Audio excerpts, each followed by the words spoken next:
can you explain the significance of Israel nullifying the 1974 disengagement agreement, sir, and nullifying it from its side, sir?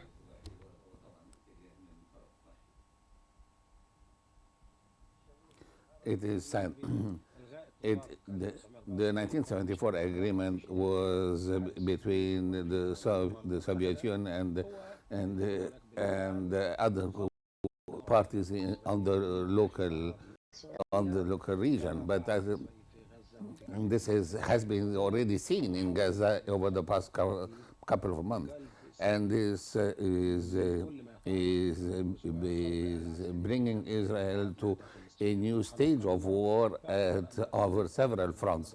And I must say that it's obviously that one of the biggest front now is the new Syrian front.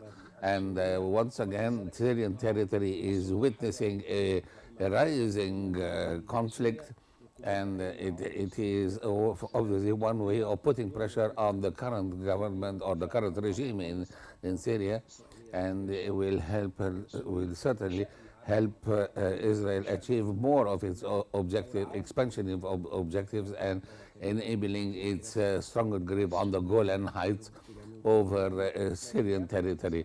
But it's obvious that Israel wants to be a game changer in the Middle East, and would like to become one of the main players and the decision makers in the entire Middle East.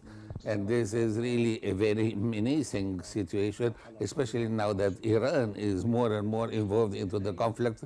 And I must say that things will change after the 20th of January, even though this is a very crucial moment in the time of history. And I must say that the current transition regime of Mohammed Bashir in Sudan is also having its own, putting its own pressure on the several fronts because of the Israeli inexactions on Syrian territory.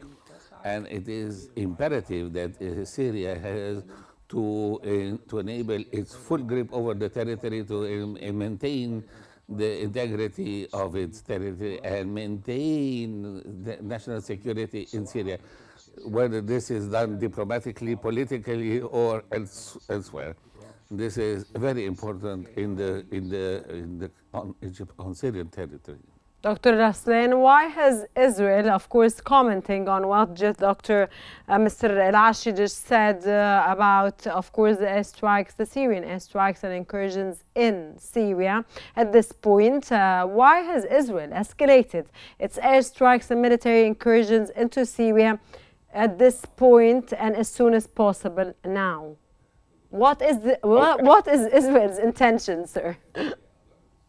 Well, Israel does not only seek to weaken its neighbor countries, but also seeks to be the one and only standing, even controlling power in the region. Let me give you some facts.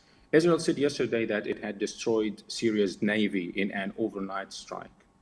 It has conducted more than 350 airstrikes in the past 24 hours, 48 hours against Syrian military assets. And those assets, those targets included anti-aircraft barriers, airfields, weapons production sites, and Damascus, Homs, Tartus, Latakia, and other cities. And the total Israeli strikes so far against Syria is approaching like 500 strikes, the biggest ever. Sir, is this normal, sir? Is this normal? It's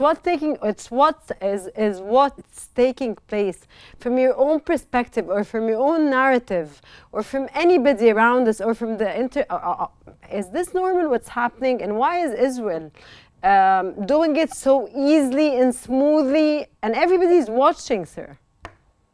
Yes, well, everyone, if you mean the international community, of course, the international community has its own leadership, and the leadership is giving the green light to Israel to do whatever it likes. I'm talking about the United States, of course.